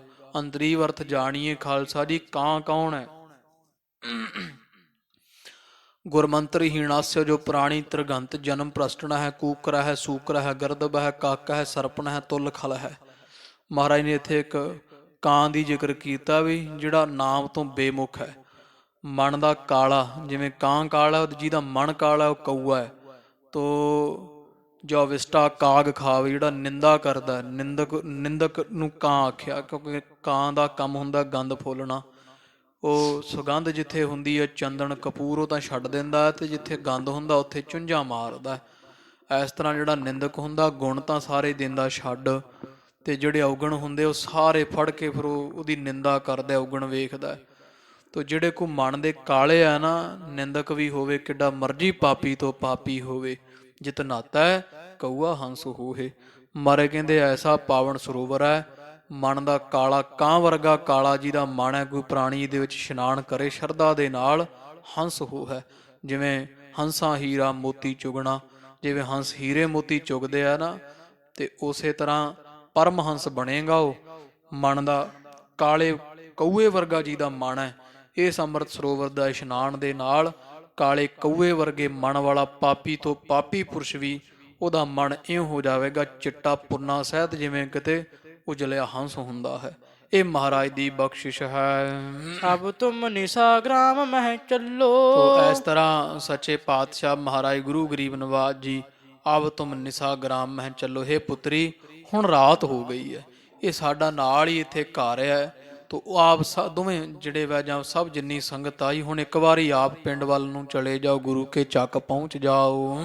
ਪੂਰ ਪਏ ਹਮ ਸੰਗ ਲੈ ਚੱਲੋ। ਤੇ ਫਿਰ ਜਿੱਥੋਂ ਇਹ ਇਸ਼ਨਾਨ ਕਰਕੇ ਇਹਦੇ ਦੂਰ ਹੋਇਆ ਨਾ ਕੋੜ ਇਸ ਤੇਰੇ ਪਤੀ ਦਾ, ਸਾਨੂੰ ਨਾਲ ਲੈ ਕਰਕੇ ਤੇ ਅੰਮ੍ਰਿਤ ਵੇਲੇ ਉੱਥੇ ਚੱਲੋ ਤੁਸੀਂ ਸਾਰੇ। ਪਾਵਨ ਥਾਨ ਜਨਾਵਨ ਕਰੀਆ ਤੇ ਦੱਸੋ ਸਾਨੂੰ ਵੀ ਉਹ ਪਾਵਨ ਪਵਿੱਤਰ ਸਥਾਨ ਕਿੱਥੇ ਹੈ। ਤਰੋ ਬਰ ਬਦਰੀ ਤਰ ਬਰ ਤਰੀਆ ਹੈ। ਤੇ ਦੱਸਣਾ ਸਾਨੂੰ ਵੀ ਪਾਵਨ ਪਵਿੱਤਰ ਜਿਹੜਾ ਸਾਰਿਆਂ ਸ਼੍ਰੇਸ਼ਟ ਬ੍ਰਿਛਾਂ ਵਿੱਚੋਂ ਬੇਰੀ ਦਾ ਪਾਵਨ ਪਵਿੱਤਰ ਬ੍ਰਿਛ ਕਿੱਥੇ, ਜਿਸ ਦੇ ਹੇਠਾਂ ਤੇਰੇ ਪਤੀ ਜਿਹੜਾ ਉਹਦਾ ਸਾਰਾ ਹੀ ਇਹ ਕੋੜ ਦਾ ਰੋਗ ਦੂਰ ਹੋਇਆ ਸੀ। ਸਿਮਰਹ ਸਤਿਨਾਮ ਲਿਵ ਲਾਏ। ਹੁਣ ਰਾਤ ਹੋਣ ਕਰਕੇ ਤੁਸੀਂ ਜਾਓ ਇੱਥੋਂ, ਸਾਡੇ ਗੁਰੂ ਘਰ ਚੱਕ ਜਿਹੜਾ ਨਗਰ ਹੈ, ਕਿਉਂਕਿ ਸੰਤੋਖ ਸਰ ਸਾਹਿਬ ਬਾਹਰ ਸੀ ਨਗਰ ਤੋਂ, ਤੇ ਨਗਰ ਪਹੁੰਚੋ, ਉੱਥੇ ਜਿਵੇਂ ਸੰਗਤਾਂ ਰਹਿੰਦੀਆਂ ਉੱਥੇ ਆਪਦਾ ਯਥਾ ਸ਼ਕਤ ਆਸਣ ਲਾਓ ਤੇ ਰਾਤ ਵਾਹਿਗੁਰੂ ਦਾ ਸਿਮਰਨ ਕਰੋ ਦੋਵੇਂ। ਜਨਮ ਮਰਨ ਦੁੱਖ ਤੇ ਛੁੱਟ ਜਾਏ। ਤਾਂ ਕਿ ਤੁਹਾਡੇ ਜਨਮ ਤੇ ਮਰਨ ਦੇ ਸਾਰੇ ਹੀ ਦੁੱਖ ਛੁੱਟ ਜਾਣ ਨਾਮ ਬਲ ਸਦਕਾ। ਲੈ ਕਰ ਗਏ ਜਾਮਨੀ ਬਸੇ। ਤੇ ਇਸ ਤਰ੍ਹਾਂ ਫਿਰ ਉਹ ਜਿਹੜੇ ਸਿੱਖ ਹੈ ਨਾ ਨਾਲ, ਉਹ ਲੈ ਕੇ ਬੀਬੀ ਰਜਨੀ ਨੂੰ ਤੇ ਇਹਦੇ ਪਤੀ ਨੂੰ ਤੇ ਗੁਰੂ ਕੇ ਚੱਕ ਨਗਰ ਵਿੱਚ ਆਏ, ਇੱਥੇ ਤੰਬੂਆਂ ਵਿੱਚ ਰਾਤ ਬਤੀਤ ਕੀਤੀ ਹੈ। ਜਿਨ ਦਰਸ਼ਨ ਤੇ ਵੱਡ ਅਗ ਨਸੇ। ਜਿਨ੍ਹਾਂ ਨੇ ਗੁਰੂ ਅਰਜਨ ਦੇਵ ਮਹਾਰਾਜ ਦੇ ਬਹਾਨੇ ਨਾਲ ਦਰਸ਼ਨ ਹੋਏ ਤੇ ਆਪਣੇ ਵੱਡੇ ਪਾਪ ਇਹਨਾਂ ਨੇ ਕੱਟ ਲਏ, ਬੀਬੀ ਰਜਨੀ ਵਰਗਿਆਂ ਨੇ। ਦੋਹਰਾ ਪ੍ਰਾਤ ਭਈ ਉੱਠ ਕੈ ਗੁਰੂ। ਤੇ ਜਦੋਂ ਅੰਮ੍ਰਿਤ ਵੇਲਾ ਹੋਇਆ ਤੇ ਇਧਰ ਤੜਕਾ ਹੁੰਦਿਆਂ ਸਾਰੀ ਸਤਿਗੁਰਾਂ ਨੇ ਅੰਮ੍ਰਿਤ ਵੇਲਾ ਉੱਠੇ ਹਨ, ਜਾਗੇ ਹਨ। ਕਿਰਿਆ ਸੌਚ ਕੀ ਕੀਨ। ਤੇ ਮਲ ਮੂਤ ਦੀ ਜਿਹੜੀ ਕਿਰਿਆ ਹਜ਼ੂਰ ਨੇ ਕੀਤੀ ਹੈ, ਸੌਚਾਚਾਰ ਸੋਧਿਆ ਹੈ। ਬਿਖ ਪ੍ਰਕਾਸ਼ ਚਿਤ ਬਿਤ ਹਿਰਦੈ। ਤੇ ਗੁਰੂ ਗਰੀਬ ਨਿਵਾਜ ਨੇ ਜਦੋਂ ਦਿਨ ਚੜ੍ਹਦਾ ਵੇਖਿਆ, ਚਾਰੇ ਪਾਸੇ ਦਿਨ ਜੀ ਸੋਹਣਾ ਪ੍ਰਕਾਸ਼ ਜਦੋਂ ਡਿੱਠਾ ਹੈ। ਸਰ ਸਿਰਜਨ ਹਿਤ ਦੀਨ। ਤੇ ਗੁਰੂ ਗਰੀਬ ਨਿਵਾਜ ਸੱਚੇ ਪਾਤਸ਼ਾਹ ਮਹਾਰਾਜ ਜੀਆਂ ਨੇ, ਦੀਨਾਂ ਦਿਆਲੂ ਗੁਰੂ ਗਰੀਬ ਨਿਵਾਜ ਸਤਿਗੁਰਾਂ ਨੇ ਮਨ ਵਿੱਚ ਜਿਹੜਾ ਨਾ ਇਹ ਇੱਛਾ ਪ੍ਰਕਾਸ਼ ਹੋ ਰਹੀ ਮਹਾਰਾਜ ਦੇ ਵੀ ਤਲਾ ਰਚਣ ਦਾ ਪ੍ਰੇਮ ਸਾਨੂੰ ਧੰਨ ਗੁਰੂ ਰਾਮਦਾਸ ਮਹਾਰਾਜ ਸੱਚੇ ਪਾਤਸ਼ਾਹ ਜੀਆਂ ਦਿੱਤਾ, ਜਾਂ ਸਿਰਜਣ ਵਾਸਤੇ ਹੁਣ ਆਗਿਆ ਮਿਲ ਗਈ ਹੈ। ਦੋਹਾਂ ਪਤੀ ਸਤੀ ਦੇ ਦੁਆਰਾ ਗੁਰੂ ਰਾਮਦਾਸ ਮਹਾਰਾਜ ਨੇ ਸਰੋਵਰ ਪ੍ਰਗਟ ਕਰਕੇ ਪਿਤਾ ਜੀਆਂ ਸਾਨੂੰ ਸੰਕੇਤ ਦੇ ਦਿੱਤਾ ਹੈ। ਚੌਪਈ ਸਿੱਖ ਪਠਿਓ ਦੰਪਤ ਬੁਲਵਾਏ। ਤੇ ਗਰੀਬ ਨਵਾਜ ਨੇ ਇੱਕ ਸਿੱਖ ਨੂੰ ਭੇਜ ਕੇ ਤੇ ਇਹ ਬੀਬੀ ਰਜਨੀ ਤੇ ਇਹਦੇ ਪਤੀ ਦੋ ਨੂੰ ਸੱਦ ਲਿਆ ਹੈ। ਤਿੰਨ ਕੋ ਆਪਣੇ ਘਰ ਅਗਵਾਏ। ਤੇ ਆਪਦੇ ਅੱਗੇ ਉਹਨਾਂ ਨੂੰ ਤੋਰ ਲਿਆ ਵੀ ਦੱਸੋ ਸਾਨੂੰ ਉਹ ਪਾਵਨ ਪਵਿੱਤਰ ਸਥਾਨ ਕਿੱਥੇ ਹੈ। ਲੈ ਕਰ ਸੰਗ ਨਰਨ ਕੀ ਪੀਰ। ਬਹੁਤ ਸਿੱਖ ਸੰਗਤਾਂ ਦੀ ਭੀੜ ਗੁਰੂ ਅਰਜਨ ਦੇਵ ਮਹਾਰਾਜ ਦੇ ਨਾਲ ਹੈ, ਕਿਉਂਕਿ ਉਦੋਂ ਇੱਥੇ ਸਾਰੇ ਉਜਾੜ ਹੀ ਸੀ ਨਾ, ਜਿੱਥੇ ਹੁਣ ਅੰਮ੍ਰਿਤਸਰ ਸਾਹਿਬ ਦਾ ਸਰੋਵਰ ਹੈ। ਪਤਾ ਨਹੀਂ ਸੀ ਲੱਗਦਾ ਵੀ ਉਹ ਬੇਰੀਆਂ, ਕਿਉਂਕਿ ਬੇਰੀਆਂ ਹੀ ਬੇਰੀਆਂ ਸਨ ਬਹੁਤ। 2-3 ਤਾਂ ਹੁਣ ਵੀ ਉੱਥੇ ਹੀ ਮੌਜੂਦ ਆ। ਵੇਖੋ ਬਾਬਾ ਬੁੱਢਾ ਸਾਹਿਬ ਬੇਰ ਸਾਹਿਬ ਵੀ ਪੁਰਾਤਨ ਉਹਨਾਂ ਸਮਿਆਂ ਦੀ ਹੈ। ਤੋ ਲਾਚੀ ਬੇਰ ਸਾਹਿਬ ਤੋ ਇੱਕ ਇਹ ਦੁੱਖ ਭੰਜਨ ਸਾਹਿਬ ਬੇਰ ਸਾਹਿਬ ਤੋਂ ਹੈ ਹੀ। ਤੋ ਇਸ ਤਰ੍ਹਾਂ ਸੱਚੇ ਪਾਤਸ਼ਾਹ ਮਹਾਰਾਜ ਜੀ ਉਹ ਸਿੱਖਾਂ ਨੂੰ ਨਾਲ ਲੈ ਕੇ ਇਹਨਾਂ ਨੂੰ ਅੱਗੇ ਤੋਰਿਆ ਵੀ ਚਲੋ ਸਾਨੂੰ ਦੱਸੋ ਕਿੱਥੇ ਹੈ, ਇੰਨੀਆਂ ਬੇਰੀਆਂ ਵਿੱਚੋਂ ਪਛਾਣ ਕਰਕੇ ਦੱਸੋ ਉਸ ਬੇਰ ਸਾਹਿਬ ਦੀ। ਗਮਨ ਕੀਨ ਸ਼੍ਰੀ ਅਰਜਨ ਧੀਰ, ਤੇ ਧੀਰਜ ਧੁਰਾ ਜਾਂ ਧੀਰਜ ਦੇ ਹੱਦ ਗੁਰੂ ਅਰਜਨ ਦੇਵ ਮਹਾਰਾਜ ਜੀ ਆਪ ਨਾਲ ਚੱਲੇ ਸੰਗਤਾਂ ਲੈ। ਕਹਿਤ ਪਰਸ ਪਰ ਨਰ ਸਮੁਦਾਏ, ਤੇ ਜਿਹੜੀ ਸੰਗਤ ਜਾ ਰਹੀ ਹੈ ਨਾ ਮਹਾਰਾਜ ਦੇ ਨਾਲ, ਉਹ ਆਪਸ ਵਿੱਚ ਰਲ ਮਿਲ ਕੇ ਉਹ ਕਹਿੰਦੇ ਆ ਭਾ ਅਦਭੁਤ ਨਾ ਦ੍ਰਿਸ਼ਟਾਏ। ਵੀ ਕਹਿੰਦੇ ਵੀ 2 ਬਿਰਤਾਂਤ ਹੋ ਗਏ ਆ ਇੱਥੇ, ਤੇ ਦੋਵੇਂ ਦੇ ਦੋਵੇਂ ਅਦਭੁਤ ਹਨ, ਬੜੇ ਹੈਰਾਨੀਜਨਕ ਹਨ। ਲੱਖਾਂ ਬਰਖਨ ਕੋ ਜੋ ਪ੍ਰਬੀਨ, ਵੀ ਪਹਿਲਾਂ ਤਾਂ ਇਹ ਸੰਤੋਖ ਸਾਹਿਬ ਸਰੋਵਰ ਦੀ ਖੁਦਾਈ ਵੇਲੇ ਇੱਕ ਮੱਟ ਨਿਕਲਿਆ, ਜਿਹਦੇ ਵਿੱਚੋਂ ਦੁਆਪਰ ਸਤਯੁਗ ਦੇ ਸਮੇਂ ਦਾ ਲੱਖਾਂ ਵਰਿਆਂ ਦਾ ਜੋਗੀ ਨਿਕਲਿਆ, ਬੜਾ ਸਿਆਣਾ। ਉੱਤਮ ਜੋਗੀ ਦਰਸ਼ਨ ਤੇ ਕੀਨ, ਉਸ ਉੱਤਮ ਜੋਗੀ ਦੇ ਦਰਸ਼ਨ ਆਪਾਂ ਸਾਰਿਆਂ ਕੀਤੇ, ਉਹਨੇ ਸਤਿਗੁਰਾਂ ਦੇ ਕੀਤੇ ਐ। ਅਵਨੀ ਅੰਤਰ ਮਠ ਮਹਿ ਬੈਸਾ, ਵੀ ਉਹ ਇਹੋ ਜਿਹਾ ਜੋਗੀ ਲੱਖਾਂ ਸਾਲਾਂ ਤੋਂ ਧਰਤੀ ਵਿੱਚ ਹੀ ਬੈਠਾ ਮੱਠ ਦੇ ਅੰਦਰ, ਅਚਲ ਥਰਿਓ ਹੋਏ ਕਾਸ਼ਟ ਜੈਸਾ। ਤੇ ਇਸ ਤਰ੍ਹਾਂ ਬੈਠਾ ਸਮਾਧੀ ਲਾ ਕੇ, ਜਿਵੇਂ ਕੋਈ ਨਿਰਜਿੰਦ ਲੱਕੜ ਪਈ ਹੁੰਦੀ ਸਿੱਧੀ। ਲੱਗੀ ਸਮਾਧ ਚੜਾਏ ਪਾਉਨ, 10ਮ ਦੁਆਰ ਵਿੱਚ ਪੌਣ ਚੜਾ ਕੇ ਤੇ ਇੱਥੇ ਬੈਠਾ ਹੋਇਆ ਸੀ ਬੜੇ ਸਮੇਂ ਦਾ। ਸਮੋ ਨ ਜਾਣਹਿ ਵਰਤੈ ਕੌਣ, ਇਹੋ ਜੀ ਸਮਾਧੀ ਲਾਈ ਸੀ ਵੀ ਸਮਾਂ ਹੀ ਨਹੀਂ ਪਤਾ ਲੱਗ ਰਿਹਾ ਸੀ। ਉਹਨੂੰ ਪੁੱਛਦਾ ਸੀ ਨਾ ਉੱਠ ਕੇ, ਆਖੇ ਜੀ ਕਿਹੜਾ ਸਮਾਂ ਚੱਲਦਾ। ਐਡੀ ਨਿਰਵਿਕਲਪ ਉਹਦੀ ਸਮਾਧੀ ਸੀ ਵੀ ਸਮਾਂ ਹੀ ਨਹੀਂ ਉਹਨੂੰ ਪਤਾ ਲੱਗਦਾ ਸੀ, ਆਖੇ ਕਿਹੜਾ ਚੱਲਦਾ ਹੈ। ਐਸੇ ਪੁਰਖ ਪਿਖੇ ਨਿਸ਼ਪਾਪ, ਤੇ ਇਹੋ ਜਿਹੇ ਪੁਰਖ ਵੇਖੇ ਆ ਜਿਹੜੇ ਪਾਪਾਂ ਤੋਂ ਰਹਿਤ ਹਨ, ਨਿਸ਼ਪਾਪ ਹਨ। ਇਹ ਸਭ ਸ੍ਰੀ ਸਤਿਗੁਰੂ ਪ੍ਰਤਾਪ। ਤੇ ਸੰਗਤਾਂ ਗੱਲਾਂ ਕਰਦੀਆਂ ਵੀ ਆਪਾਂ ਕੌਣ ਐ, ਇਹੋ ਜਿਹੇ ਮਹਾਂਪੁਰਖਾਂ ਦੇ ਦਰਸ਼ਨ ਕਰਵਾ ਰਹੇ ਐ। ਇਹ ਤਾਂ ਧੰਨ ਸਾਹਿਬ ਸ੍ਰੀ ਗੁਰੂ ਅਰਜਨ ਦੇਵ ਦੀਨਾਬੰਧੂ ਸਤਿਗੁਰਾਂ ਦਾ ਪ੍ਰਤਾਪ ਵਰਤ ਰਹੇ ਆ। ਐਡੇ ਮਹਾਨ ਤਪਸਵੀ ਜੋਗੀ ਜਿਹੜੇ ਉਹ ਨਿਕਲ ਰਹੇ ਹਨ ਮఠਾਂ ਵਿੱਚੋਂ। ਅਬ ਦੂਸਰ ਅਦਭੁਤ ਕੋ ਦੇਖੋ, ਤੇ ਦੂਜਾ ਭਾਈ ਹੈਰਾਨੀਜਨਕ ਅਚੰਭਾ ਤਾਂ ਵੇਖੋ, ਆ ਹੁਣ ਕੀ ਵਰਤ ਰਿਹਾ ਹੈ। ਜਿਸ ਕੇ ਤਨ ਮਹਿ ਕੁਸਤ ਬਿਸੇਖੋ, ਜਿਹਦੇ ਸਰੀਰ ਵਿੱਚ ਆਪਾਂ ਵੇਖਿਆ ਹੀ ਨਾ, ਇੱਕ ਦਿਨ ਲੰਗਰ ਵਿੱਚ ਆਇਆ ਸੀ, ਕਿੰਨਾ ਇਹਦੇ ਸਰੀਰ ਵਿੱਚ ਰੇਸ਼ਾ ਵਹਿੰਦਾ ਸੀ, ਕਿੰਨੀ ਪਾਕ ਪਈ ਹੋਈ ਸੀ। ਕਰ ਸ਼ਾਖਾ ਜਿਸ ਕੀ ਧਰ ਪਰੀ, ਤੇ ਜਿੰਦੀਆਂ ਹੱਥ ਦੀਆਂ ਉਂਗਲਾਂ ਵੀ ਤੇ ਪੈਰਾਂ ਦੀਆਂ ਉਂਗਲਾਂ, ਹੱਥ ਪੈਰ ਜਮਾਂ ਝੜੇ ਹੋਏ ਸਨ, ਕੋੜਾ ਸੀ ਬੜਾ। ਜਲ ਇਸ਼ਨਾਨ ਤੇ ਤੈਸੀ ਕਰੀ, ਤੇ ਉਹ ਵੇਖ ਲੋ ਵੀ ਜਲ ਦਾ ਇਸ਼ਨਾਨ ਕਰਦਿਆਂ ਸਾਰੀ ਅੱਜ ਵੇਖੋ ਕਿਵੇਂ ਜਿਵੇਂ ਨਵਾਂ ਨਰੋਆ ਸਰੀਰ ਆਪਣੇ ਸਾਹਮਣੇ ਖੜਾ, ਇਹੋ ਜਿਹਾ ਹੋਇਆ ਡਿੱਠਾ ਹੈ। ਤਿਸ ਥਲ ਕੋ ਚਲ ਕੈ ਪਿਖਲੇ ਹੋ, ਚੱਲੋ ਭਾਈ ਚੱਲੋ ਸੰਗਤ ਜੀ, ਜਿੱਥੇ ਕੋੜੇ ਵੀ ਰਾਜੀ ਹੁੰਦੇ, ਵੇਖੀਏ ਤਾਂ ਸਹੀ ਉਹ ਪਾਵਨ ਪਵਿੱਤਰ ਸਥਾਨ ਕਿੱਥੇ ਹੈ। ਚਲੋ ਆਪਾਂ ਸਭ ਜਾ ਕੇ ਉਹ ਪਵਿੱਤਰ ਸਥਾਨ ਦੇ ਬੇਰ ਸਾਹਿਬ ਦੇ ਦਰਸ਼ਨ ਕਰੀਏ। ਜੇ ਕੋ ਮਹਾ ਮਹਾਤਮ ਏਹੋ, ਜਿਹੜੇ ਬੇਰ ਸਾਹਿਬ ਦਾ ਤੇ ਉਹ ਤਲਾਬ ਦਾ ਏਡਾ ਮਹਾਤਮ ਹੈ ਵੀ ਕੋੜੇ ਵੀ ਰਾਜੀ ਹੋ ਜਾਂਦੇ ਆ। ਇਮ ਕਹਿ ਚਿਤ ਮਹਿ ਚਾਂਪ ਤਰੰਤੇ, ਤੇ ਇਸ ਤਰ੍ਹਾਂ ਕਹਿ ਕਰਕੇ ਜਿਹੜੇ ਹੈ ਉਹ ਸਿੱਖ ਸੰਗਤਾਂ ਬੜੇ ਚਾਹ ਦੇ ਨਾਲ ਉਹ ਸਰੋਵਰ ਤੇ ਬੇਰ ਸਾਹਿਬ ਵੇਖਣ ਜਾ ਰਹੀਆਂ ਹਨ। ਅਦਭੁਤ ਅਵਲੋਕਤ ਬਿਸਮੰਤੇ, ਵੀ ਨਾਲੇ ਵੇਖਦੇ ਆ ਵੀ ਹੈਰਾਨ ਕਰਨ ਵਾਲੀ ਪ੍ਰਸੰਗ ਅੰਮ੍ਰਿਤ ਸਾਹਿਬ ਕੌਤਕ ਮਹਾਰਾਜ ਵਰਤਾ ਰਹੇ ਆ। ਵੇਖ ਵੇਖ ਕੇ ਮਹਾਰਾਜ ਦੀ ਮਹਿਮਾ ਤੇ ਹੈਰਾਨ ਹੁੰਦੇ ਆ। ਦੰਪਤ ਸਭ ਤੇ ਚਲਤ ਅਗਾਰੀ, ਇਹ ਫਿਰ ਇਸੇ ਤਰ੍ਹਾਂ ਬੀਬੀ ਰਾਜ ਕੌਰ ਤੇ ਦਾ ਘਰ ਵਾਲਾ ਸਾਰਿਆਂ ਤੋਂ ਅੱਗੇ ਤੁਰਦੇ ਆ। ਸ੍ਰੀ ਅਰਜਨ ਗਮਨੇ ਉਪਕਾਰੀ, ਤੇ ਪਿੱਛੇ ਸੰਗਤਾਂ ਲੈ ਕੇ ਧੰਨ ਗੁਰੂ ਅਰਜਨ ਦੇਵ ਮਹਾਰਾਜ ਪਰਉਪਕਾਰੀ ਪਾਤਸ਼ਾਹ ਜਾ ਰਹੇ ਆ। ਸੰਗ ਭੀੜ ਨਰ ਕੀ ਸਭ ਆਵੈ, ਤੇ ਨਾਲ ਬਹੁਤ ਸਿੱਖ ਸੰਗਤਾਂ ਦੀ ਮਹਾਰਾਜ ਦੇ ਗੈਲ ਭੀੜ ਲੱਗੀ ਹੋਈ ਆਉਂਦੀ ਆ। ਸੁਨੈ ਸੁਨੈ ਸਗਰੇ ਚਲ ਜਾਵੈ, ਚੱਲਦੇ ਚਲਾਉਂਦੇ ਸਭ ਸੰਗਤਾਂ, ਇਹ ਰਾਜ ਕੌਰ ਪਤੀ ਇਹਦਾ ਸਤਿਗੁਰੂ ਸੰਗਤਾਂ ਸਭ ਇੱਥੇ ਆਣ ਪਹੁੰਚੇ ਆ ਬੇਰ ਸਾਹਿਬ ਦੇ ਲਾਗੇ। ਅਧਿਕ ਆਨੰਦਤ ਉਤਪਲ ਲੋਚਨ, ਤੇ ਬਹੁਤ ਆਨੰਦ ਸਹਿਤ ਜਿਹੜੇ ਵਾ ਸਤਿਗੁਰਾਂ ਦੇ ਪਾਵਨ ਪਵਿੱਤਰ ਨੇਤਰ ਹਨ। ਮਹਿਦ ਪ੍ਰਫੁੱਲਤ ਸੰਕਟ ਮੋਚਨ, ਤੇ ਸੰਕਟ ਦਾ ਨਾਸ਼ ਕਰਨ ਵਾਲੇ ਸਤਿਗੁਰਾਂ ਦੇ ਨੇਤਰ ਬਹੁਤ ਹੀ ਪ੍ਰਫੁੱਲਤ ਭਲੀ ਪ੍ਰਕਾਰ ਫੁੱਲਤ ਕਹੀਏ ਫਲੀ ਭੂਤ ਹੋ ਰਹੇ ਆ।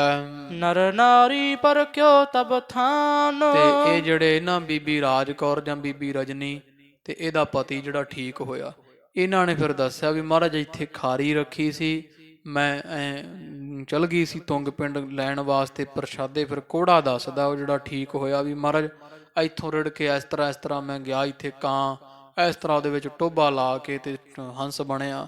ਸਾਰਾ ਬਿਰਤਾਂਤ ਮਹਾਰਾਜ ਨੂੰ ਸੁਣਾਉਂਦੇ ਆ। ਦੁਖ ਭੰਜਨ ਬਦਰੀ ਤਰ ਆਨ। ਉਹ ਸਭ ਇੱਥੇ ਜੋ ਆਏ ਹੋਏ ਆ ਤੇ ਕਹਿੰਦੇ ਆ ਮਹਾਰਾਜ ਦੁੱਖ ਭੰਜਨ ਸਾਹਿਬ ਬੇਰੀ ਆ ਜਾਂ ਕਹਿੰਦੇ ਆ ਵੀ ਮਹਾਰਾਜ ਆ ਬੇਰੀ ਆ ਪਾਵਨ ਪਵਿੱਤਰ ਜਿਸ ਦਾ ਨਾਮ ਦੁੱਖ ਭੰਜਨੀ ਸਾਹਿਬ। ਉਸ ਬੇਰੀ ਵਾਲਾ ਹੱਥ ਕਰ ਕਰਕੇ ਕਹਿੰਦੇ ਆ ਖਰੇ ਹੋਏ ਕਰ ਸੋ ਦਿਖਰਾਈ। ਤੇ ਦੁੱਖ ਭੰਜਨ ਸਾਹਿਬ ਬੇਰੀ ਦੇ ਲਾਗੇ ਆ ਕੇ ਇਹਨਾਂ ਨੇ ਫਿਰ ਮਹਾਰਾਜ ਨੂੰ ਇਸ ਤਰ੍ਹਾਂ ਵਿਖਾਇਆ ਵੀ ਮਹਾਰਾਜ ਸਭ ਕੁਝ ਇੱਥੇ ਹੀ ਸਭ ਭਾਣਾ ਵਰਤਿਆ ਹੈ। ਸ੍ਰੀ ਗੁਰ ਜਲ ਜਤ ਇਹ ਸਭ ਥਾਈ। ਇਹ ਸੱਚੇ ਪਾਤਸ਼ਾਹ ਜੀ ਆਓ ਪਾਵਨ ਪਵਿੱਤਰ ਅੰਮ੍ਰਿਤ ਜਲ ਖੜਾ ਹੈ ਤੇ ਆਓ ਬੇਰ ਸਾਹਿਬ ਹੈ। ਪਾਵਨ ਬੇਰ ਸਾਹਿਬ ਜਿਹੜੀ ਸਮੇਤ ਜਲ ਦੇ ਸਹਿਤ ਥਾਂ ਹੈ। ਇਹਾਂ ਗਈ ਤਰ ਮੱਜਿਓ ਜਲ ਮੈਂ। ਤੇ ਮੈਂ ਤਾਂ ਇੱਥੇ ਧਰ ਕੇ ਆਪਦੇ ਪਤੀ ਨੂੰ ਗਈ ਸੀ। ਇਹ ਕਹਿੰਦਾ ਮੈਂ ਇੱਥੇ ਇਸ਼ਨਾਨ ਕੀਤਾ ਹੈ। ਫਲ ਵਿਸਾਲ ਪ੍ਰਾਪਤ ਇਸ ਥਲ ਮੈਂ। ਤੇ ਮਹਾਰਾਜ ਇਹ ਪਾਵਨ ਪਵਿੱਤਰ ਥਲ ਏਡਾ ਹੈ ਬਹੁਤ। ਮਹਾਰਾਜ ਸੱਚੇ ਪਾਤਸ਼ਾਹ ਜੀ ਐਡਾ ਵੱਡਾ ਪ੍ਰਤਾਪ ਵਰਤਿਆ ਇਸ ਪਾਵਨ ਪਵਿੱਤਰ ਜਗ੍ਹਾ ਦਾ ਵੀ ਮੇਰੇ ਪਤੀ ਦਾ ਕੋੜ ਦੂਰ ਹੋ ਗਿਆ ਹੈ। ਸ੍ਰੀ ਗੁਰ ਭੰਨਿਓ ਹੀ ਦੁਖ ਭੰਜਨ। ਤੇ ਉਦੋਂ ਹੁਣ ਬੇਰ ਸਾਹਿਬ ਦਾ ਨਾਂ ਨਹੀਂ ਉਦੋਂ ਕੋਈ ਸਧਾਰਨ ਬੇਰੀਆਂ ਵਾਂਗੂ ਸੀ ਨਾ। ਧੰਨ ਗੁਰੂ ਅਰਜਨ ਦੇਵ ਮਹਾਰਾਜ ਨੇ ਫਿਰ ਸਭ ਸਿੱਖਾਂ ਨੂੰ ਆਖਿਆ ਭਾਈ ਅੱਜ ਤੋਂ ਇਸ ਪਾਵਨ ਪਵਿੱਤਰ ਬੇਰੀ ਦਾ ਨਾਮ ਦੁੱਖ ਭੰਜਨ ਸਾਹਿਬ ਹੈ। ਇਹ ਉਹ ਬੇਰੀ ਜਿਹੜੇ ਸਭ ਜੀਵਾਂ ਦੇ ਦੁੱਖ ਭੰਨਿਆ ਕਰੇਗੀ ਰਹਿੰਦੀ ਦੁਨੀਆ ਤੀਕਰ। ਜਿਸ ਤੇ ਤੁਮ ਹੋਏ ਮਨ ਰੰਜਨ। ਇਹ ਦੁੱਖ ਭੰਜਨ ਸਾਹਿਬ ਬੇਰ ਸਾਹਿਬ ਹੈ ਜਿਹਦੇ ਨਾਲ ਤੁਹਾਡੇ ਮਨ ਨੂੰ ਆਨੰਦ ਮਿਲਿਆ ਤੁਹਾਡਾ ਕੋੜ ਦੂਰ ਹੋਇਆ ਹੈ ਤੇ ਬੜਾ ਰਿਸ਼ਤਾ ਬਣਿਆ ਹੈ। ਇਸ ਆਤਮ ਹੈ ਮੱਜਨ ਕੀਨਾ। ਇਹ ਪਾਵਨ ਪਵਿੱਤਰ ਜਲ ਨਹੀਂ ਇਹ ਅੰਮ੍ਰਿਤ ਹੈ ਜਿਹਦੇ ਵਿੱਚ ਇਸ਼ਨਾਨ ਕੀਤਾ ਹੈ। ਜਿਸ ਤੇ ਭਈ ਦੇ ਹਰ ਜਹੀਨਾ। ਇਸੇ ਤੇ ਜਿਹੜੀ ਹੈ ਪਾਵਨ ਪਵਿੱਤਰ ਜਿਹੜੀ ਹੈ ਉਹ ਦੇਹੀ ਜਿਹੜਾ ਪਾਵਨ ਪਵਿੱਤਰ ਜਲ ਤੋਂ ਦੇਹੀ ਜਿਹੜੀ ਸੁੰਦਰ ਹੋਈ ਆ ਰੋਗ ਨਾਸ਼ ਹੋਏ ਆ। ਦੰਪਤ ਭਨਤ ਜੋਰ ਕਰ ਦਊ। ਤੇ ਦੋਵੇਂ ਹੱਥ ਜੋੜ ਕੇ ਇਹ ਰਾਜ ਕੌਰ ਤੇ ਦਾ ਪਤੀ ਕਹਿ ਰਹੇ ਹਨ। ਸ੍ਰੀ ਸਤਿਗੁਰ ਜੀ ਹੈ ਇਹ ਸੋ। ਹਾਂ ਮਹਾਰਾਜ ਉਹੀ ਪਾਵਨ ਪਵਿੱਤਰ ਸਥਾਨ ਹੈ। ਮਹਾਰਾਜ ਕਹਿੰਦੇ ਭਾਈ ਇਹ ਤਾਂ ਦੁੱਖ ਭੰਜਨ ਬੇਰ ਸਾਹਿਬ ਹੈ ਤੇ ਇਹ ਪਾਵਨ ਪਵਿੱਤਰ ਅੰਮ੍ਰਿਤ ਸਰੋਵਰ ਹੈ। ਹਾਂ ਮਹਾਰਾਜ ਬਿਲਕੁਲ ਇੱਥੇ ਹੀ ਸਾਰਾ ਕੁਝ ਭਾਣਾ ਵਾਪਰਿਆ ਹੈ। ਤਿਨ ਤੇ ਸਨਤ ਸਥਾਨ ਪ੍ਰਤਾਪ। ਤੇ ਸੱਚੇ ਪਾਤਸ਼ਾਹ ਜੀ ਇਹਨਾਂ ਤੋਂ ਸੁਣਿਆ ਇਸ ਪਾਵਨ ਪਵਿੱਤਰ ਸਥਾਨ ਦਾ ਜਦੋਂ ਪ੍ਰਤਾਪ ਇਹਨਾਂ ਦੋ ਤੋਂ ਸੁਣਿਆ ਹੈ। ਨਮੋ ਕੀਨ ਕਰ ਜੋਰੇ ਆਪ। ਤੇ ਗੁਰੂ ਗਰੀਬ ਨਵਾਜ ਨੇ ਇਸ ਪਾਵਨ ਪਵਿੱਤਰ ਬੇਰ ਸਾਹਿਬ ਨੂੰ ਤੇ ਇਸ ਜਲ ਦੇ ਤਲਾਬ ਨੂੰ ਧੰਨ ਗੁਰੂ ਅਰਜਨ ਦੇਵ ਮਹਾਰਾਜ ਨੇ ਝੋਕੇ ਤੇ ਮੱਥਾ ਟੇਕਣਾ ਕੀਤਾ ਹੈ। ਇਮ ਨਿਸਚੇ ਕਰ ਤੀਰਥ ਨੀਕੇ। ਤੇ ਇਸ ਤਰ੍ਹਾਂ ਜਿਹੜਾ ਨੇ ਪਾਵਨ ਪਵਿੱਤਰ ਤੀਰਥ ਦਾ ਨਿਸ਼ਚਾ ਹੋ ਗਿਆ ਵੀ ਗੁਰੂ ਰਾਮਦਾਸ ਮਹਾਰਾਜ ਜੀ ਇੱਥੇ ਸਰੋਵਰ ਪਟਵਾਇਆ ਸੀ। ਪੂਰਨ ਭਏ ਮਨੋਰਥ ਜੀ ਕੇ। ਤੇ ਗੁਰੂ ਅਰਜਨ ਦੇਵ ਮਹਾਰਾਜ ਜੀ ਚਾਹੁੰਦੇ ਆ ਵੀ ਸਾਰਾ ਸੰਸਾਰ ਦਾ ਉਧਾਰੇ ਵਾਸਤੇ ਅੰਮ੍ਰਿਤ ਸਰੋਵਰ ਲੱਗੇ। ਇਹ ਮਨ ਦੀ ਮਹਾਰਾਜ ਦੀ ਰੀਝ ਸੀਗੀ। ਅੱਜ ਸਾਰੇ ਮਨ ਦੇ ਸੰਕਲਪ ਜਿਹੜੇ ਵਾ ਉਹ ਮਨੋਰਥ ਹੈ ਸਭ ਪੂਰੇ ਹੋ ਚੁੱਕੇ ਹਨ। ਤੋ ਇਸ ਤਰ੍ਹਾਂ ਗੁਰੂ ਗਰੀਬ ਨਵਾਜ ਸੱਚੇ ਪਾਤਸ਼ਾਹ ਦੀਨਾ ਬੰਧੂ ਗੁਰੂ ਗਰੀਬ ਨਵਾਜ ਜੀਆਂ ਦੀ ਪਾਵਨ ਪਵਿੱਤਰ ਸੋਭਾ ਜਥਾ ਕਵੀ ਰਾਜ ਜੀਆਂ ਉਹ ਅੰਕਿਤ ਕੀਤੀ ਆਪਾਂ ਸਰਵਣ ਕੀਤੀ ਹੈ। ਤੋ ਮਹਾਰਾਜ ਦਾ ਪਾਵਨ ਇਤਿਹਾਸ ਨੇ ਜਣਾਇਆ ਗੁਰੂ ਅਰਜਨ ਦੇਵ ਮਹਾਰਾਜ ਸੱਚੇ ਪਾਤਸ਼ਾਹ ਜੀ ਜਾਨੀ ਜਾਣ ਸਨ। ਸੱਚੇ ਪਾਤਸ਼ਾਹ ਜਾਣਦੇ ਆ ਸਰੋਵਰ ਕਿੱਥੇ ਹੈ ਤੇ ਇਹਦੀ ਮਹਿਮਾ ਕੀ ਹੈ। ਪਰ ਮਹਾਰਾਜ ਨੇ ਵਡਿਆਈ ਕਿਹਨੂੰ ਦਿੱਤੀ? ਸਾਧ ਸੰਗਤ ਜੀ ਸੱਤ ਵਾਲੀ ਮਾਈ ਨੂੰ ਦਿੱਤੀ ਹੈ ਜਿਹਨੂੰ ਆਪਦੇ ਪਤੀ ਤੇ ਜਿਹੜਾ ਵਾ ਉਹ ਪਰਮੇਸ਼ਰ ਵੱਤ ਜਾਣ ਕੇ ਪਤੀ ਦੀ ਜਿਹੜੀ ਜਿਹਨੇ ਮਾਈ ਨੇ ਸੇਵਾ ਕੀਤੀ ਇਹ ਮਹਾਰਾਜ ਨੇ ਵਡਿਆਈਆਂ ਬੀਬੀ ਰਜਨੀ ਜਾਂ ਬੀਬੀ ਰਾਜ ਕੌਰ ਨੂੰ ਬਖਸ਼ਿਸ਼ ਕੀਤੀਆਂ ਵੀ ਇਹ ਵਡਿਆਈ ਸਰੋਵਰ ਪ੍ਰਗਟ ਕਰਨ ਦੀ ਬੀਬੀ ਰਾਜ ਕੌਰ ਦੇ ਹਿੱਸੇ ਤਾਂ ਆਈ ਆ। ਜਾਣੋ ਵੀ ਉਹ ਪਤੀ ਵਰਤਾ ਸੀਗੀ। ਪਤੀ ਨੂੰ ਜੈਸਾ ਹੈ ਕੈਸਾ ਹੈ ਆਪਦੇ ਪਤੀ ਨੂੰ ਪਰਮੇਸ਼ਰ ਮੰਨਣ ਵਾਲੀ ਮਾਈ ਦੇ ਹਿੱਸੇ ਸਰੋਵਰ ਪ੍ਰਗਟ ਕਰਨ ਦੀ ਜਿਹੜੀ ਹੈ ਇਹ ਪਾਵਨ ਪਵਿੱਤਰ ਜਿਹੜੀ ਉਹ ਵਡਿਆਈ ਆਈ ਹੈ ਜਿਹਦਾ ਇਤਿਹਾਸ ਅੱਜ ਅਮਰ ਹੈ। ਬੇਅੰਤ ਸਾਖੀਆਂ ਨਾਟਕ ਆਦਿਕ ਬੀਬੀ ਰਜਨੀ ਜੀ ਤੇ ਬਣਦੇ ਆ। ਬੇਅੰਤ ਥਾਂ ਤੇ ਇਹਨਾਂ ਦੀਆਂ ਸਾਖੀਆਂ ਗਾਈਆਂ ਜਾਂਦੀਆਂ। ਕਵੀਸ਼ਰੀ ਲੋਕ ਕਵੀਸ਼ਰੀਆਂ ਗਾਉਂਦੇ ਕਵੀਸ਼ਰ ਲੋਕ ਤੋ ਕਵਿਤਾਵਾਂ ਬੇਅੰਤ ਲਿਖੀਆਂ ਹਨ। ਤੋ ਇਸ ਤਰ੍ਹਾਂ ਗੁਰੂ ਅਰਜਨ ਦੇਵ ਮਹਾਰਾਜ ਨੇ ਵਡਿਆਈ ਬਖਸ਼ਿਸ਼ ਕੀਤੀ ਹੈ। ਤੋ ਇਹ ਪਾਵਨ ਪਵਿੱਤਰ ਪ੍ਰਸੰਗ ਗਿਆਨੀ ਗਿਆਨ ਸਿੰਘ ਜੀ ਉਹ ਗੁਰੂ ਰਾਮਦਾਸ ਮਹਾਰਾਜ ਦੇ ਸਮੇਂ ਦਾ ਲਿਖਦੇ ਹੈ। ਤੋ ਇਹ ਉਸ ਤਰ੍ਹਾਂ ਪੰਥ ਵਿੱਚ ਜਿਹੜੀ ਵੈ ਲਿਖਤ ਕਵੀ ਰਾਜ ਕਵੀ ਸੰਤੋਖ ਸਿੰਘ ਸਾਹਿਬ ਜੀਆਂ ਦੀ ਜਿਹੜੀ ਇਹ ਸਾਖੀ ਪ੍ਰਚਲਿਤ ਗੁਰੂ ਅਰਜਨ ਦੇਵ ਮਹਾਰਾਜ ਦੇ ਸਮੇਂ ਦੀ ਮੰਨੀ ਜਾਂਦੀ ਹੈ। तो जथा कवि जी ने लिखी है। तो इस तरह सच्चे पातशाह महाराज दीना बंधु गुरु गरीब नवाज जियां ने ਮਿਹਰਾਮਤ ਕੀਤੀ। ਇਹ ਕੋੜਾ ਜਦ ਠੀਕ ਹੋਇਆ, ਫਿਰ ਜਿਹੜਾ ਉਹ ਹੈ ਸੀ ਹੰਕਾਰੀ ਚੌਧਰੀ ਦੁਨੀ ਚੰਦ ਨੂੰ ਪਤਾ ਲੱਗਿਆ ਵੀ ਉਹ ਕੋੜਾ ਠੀਕ ਹੋ ਗਿਆ। ਫਿਰ ਉਹ ਝੁਕ ਗਿਆ ਸੀ ਆਪਦੀ ਪੁੱਤਰੀ ਦੇ ਧਰਮ ਅੱਗੇ ਵੀ ਹਾਂ ਧੀਏ, ਵਾਕਈ ਜਿਹੜਾ ਹੈ ਨਾ ਉਹ ਕਰਮ ਵੱਡਾ ਹੈ, ਕਰਮ ਸਭ ਨੂੰ ਦਿੰਦਾ ਹੈ, ਮੈਂ ਕੁਝ ਨਹੀਂ, ਉਹ ਪਰਮੇਸ਼ਰ ਦਿੰਦਾ, ਕਰਮ ਦਿੰਦਾ, ਸਭ ਸੰਸਾਰ ਕਰਮਾਂ ਦਾ ਲਿਖਿਆ ਭੋਗਦੇ। ਸਿੱਖ ਬਣਿਆ ਸੀ ਮਹਾਰਾਜ ਦਾ। ਤੇ ਫਿਰ ਇਹਦੀਆਂ 5 ਧੀਆਂ ਹੀ ਸਨ, ਪੁੱਤਰ ਕੋਈ ਨਹੀਂ ਸੀ। ਉਸ ਪਿੰਗਲੇ ਨੂੰ ਫਿਰ ਸਾਰਾ ਰਾਜ ਭਾਗ ਦਿੱਤਾ ਸੀ, ਉਹ ਪੱਟੀ ਦਾ ਰਾਜਾ ਬਣਿਆ ਫਿਰ ਜਿਹੜਾ ਪਿੰਗਲਾ ਸੀਗਾ। ਇਹ ਵਡਿਆਈ ਆ ਧੰਨ ਗੁਰੂ ਅਰਜਨ ਦੇਵ ਮਹਾਰਾਜ ਗੁਰੂ ਨਾਨਕ ਪਾਤਸ਼ਾਹ ਦੇ ਘਰ ਦੀ। ਜਿਹੜੇ ਪਿੰਗਲੇ ਨੂੰ ਵੇਖ ਕੇ ਕਦੇ ਲੋਕ ਨੱਕ ਚੜਾਉਂਦੇ ਸਨ, ਉਹਨੂੰ ਗੁਰੂ ਅਰਜਨ ਦੇਵ ਮਹਾਰਾਜ ਨੇ ਕੀਰਾ ਥਾਪ ਦੇ ਪਾਤਸ਼ਾਹੀ ਲਸਕਰ ਕਰੇ ਸੁਆਹਾ, ਮਹਾਰਾਜ ਨੇ ਤਖਤਾਂ ਦਾ ਮਾਲਕ ਬਣਾ ਦਿੱਤਾ। ਸਤਿਗੁਰਾਂ ਰਾਜਾ ਭੇਖਾਰੀ ਤੇ ਜੋ ਰਾਜ ਕਰਾਵੇ, ਰਾਜਾ ਤੇ ਭੇਖਾਰੀ। ਇਹ ਸੱਚੇ ਪਾਤਸ਼ਾਹ ਮਹਾਰਾਜ ਦੀ ਮਹਿਮਾ ਹੈ। ਹੋਈਆਂ ਭੁੱਲਾਂ ਦੀ ਖਿਮਾ। ਅੱਗੇ ਜਥਾ ਹੈ ਅੰਮ੍ਰਿਤ ਸਾਹਿਬ ਸਰੋਵਰ ਜਿਹੜਾ ਅੰਮ੍ਰਿਤਸਰ, ਇਹਦੀ ਸੇਵਾ ਫਿਰ ਆਰੰਭ ਹੋਈ। ਉਹ ਜਿਵੇਂ ਸੇਵਾ ਚੱਲਦੀ ਰਹੀ, ਉਹ ਸੇਵਾ ਦਾ ਪ੍ਰਸੰਗ ਅੱਗੇ ਜਿਵੇਂ ਆ ਰਿਹਾ, ਸੰਗਤਾਂ ਲੈ ਲੈ ਕੇ ਬਹੁਤ ਮਾਇਆ ਆਦਿਕ ਪਹੁੰਚਦੀਆਂ ਹਨ। ਬਸਤਰ, ਗਹਿਣਾ, ਗੱਟਾ, ਬੇਅੰਤ ਰਸਤਾ ਲੈ ਲੈ ਸਿੱਖ ਸੰਗਤਾਂ ਪਹੁੰਚੀਆਂ। ਉਹ ਸਾਰਾ ਜਿਹੜਾ ਪ੍ਰਸੰਗ ਹੈ ਉਹ ਜਿਹੜਾ ਅੱਗੇ ਆਵੇਗਾ। ਇੱਥੇ ਪਾਈ ਹੋਈਆਂ ਭੁੱਲਾਂ ਦੀ ਖਿਮਾ ਗੁਰੂ ਗਰੀਬ ਨਿਵਾਜ ਸਭ ਸੰਗਤ ਦੇ ਦਰ ਹਾਜ਼ਰੀ ਪ੍ਰਵਾਨ ਕਰਨ। ਇਹ ਲੋਕ ਸੁਖੀਏ ਪਰਲੋਕ ਸੁਹੇਲੇ, ਨਾਨਕ ਹਰ ਪ੍ਰਭ ਆਪੇ ਮੇਲੇ। ਤਿਨ ਤੇ ਸੁਨਤ ਸਥਾਨ ਪ੍ਰਤਾਪ, ਨਮੋ ਕੀਨ ਕਰ ਜੋਰੇ ਆਪ। ਇਮਨ ਸੁਚੇ ਕਰ ਤੀਰਥ ਨੀਕੇ, ਪੂਰਨ ਪਏ ਮਨੋਰਥ ਜੀ ਕੇ। ਵਾਹਿਗੁਰੂ ਜੀ ਕਾ ਖਾਲਸਾ, ਵਾਹਿਗੁਰੂ ਜੀ ਕੀ ਫਤਿਹ। ਹੈ ਅਚੁੱਤ ਹੈ ਪਾਰ ਬ੍ਰਹਮ, ਅਬਿਨਾਸੀ ਅਗਨਾਸ। ਹੈ ਪੂਰਨ ਹੈ ਸਰਬ ਮੈਂ, ਦੁਖ ਭੰਜਨ ਗੁਣ ਤਾਸ। ਹੈ ਸੰਗੀ ਹੈ ਨਿਰੰਕਾਰ, ਹੈ ਨਿਰਗੁਣ ਸਭ ਟੇਕ। ਹੈ ਗੋਬਿੰਦ ਹੈ ਗੁਣ ਨਿਦਾਨ, ਜਾ ਕੈ ਸਦਾ ਵਿਵੇਕ। ਹੈ ਅਪਰੰਪਰ ਹਰ ਹਰੇ, ਹੈ ਪੀ ਹੋਵਨ ਹਾਰ। ਹੈ ਸੰਤਹ ਕੈ ਸਦਾ ਸੰਗ ਨਿਧਾਰਾ, ਆਧਾਰ। ਹੇ ਠਾਕੁਰ ਹਉ ਦਾਸ ਰੂ, ਮੈਂ ਨਿਰਗੁਣ ਗੁਣ ਨਹੀਂ ਕੋਏ। ਨਾਨਕ ਦੀਜੈ ਨਾਮ ਦਾਨ, ਰਾਖਾਹੀਐ ਆਏ ਪ੍ਰਭ ਸਰਨਾਗਤੀ, ਕਿਰਪਾ ਨਿਧ ਦਇਆਲ। ਏਕ ਅੱਖਰ ਹਰ ਮਨ ਬਸਤ, ਨਾਨਕ ਹੋਤ ਨਿਹਾਲ। ਕਥਾ ਨਿਤਾ ਪ੍ਰਤ ਹੋਤ ਹੈ, ਸੁਣਹੁ ਸਿੰਘ ਸੁਜਾਨ। ਨਾਨਕ ਗੁਰੂ ਗੋਬਿੰਦ ਸਿੰਘ ਜੀ ਸਦਾ ਕਰਹਿ ਕਲਿਆਣ। ਵਾਹਿਗੁਰੂ ਨਾਮ ਜਹਾਜ ਹੈ, ਚੜੇ ਸੋ ਤਰੇ ਪਾਰ। ਜੋ ਸ਼ਰਧਾ ਕਰ ਸੇਵੰਦੇ, ਵਾਹਿਗੁਰੂ ਪਾਰ ਉਤਾਰਨ ਹਾਰ। ਜੋ ਸ਼ਰਧਾ ਕਰ ਸੇਵੰਦੇ, ਵਾਹਿਗੁਰੂ ਪਾਰ ਉਤਾਰਨ ਹਾਰ। ਵਾਹਿਗੁਰੂ ਜੀ ਕਾ ਖਾਲਸਾ, ਵਾਹਿਗੁਰੂ ਜੀ ਕੀ ਫਤਿਹ।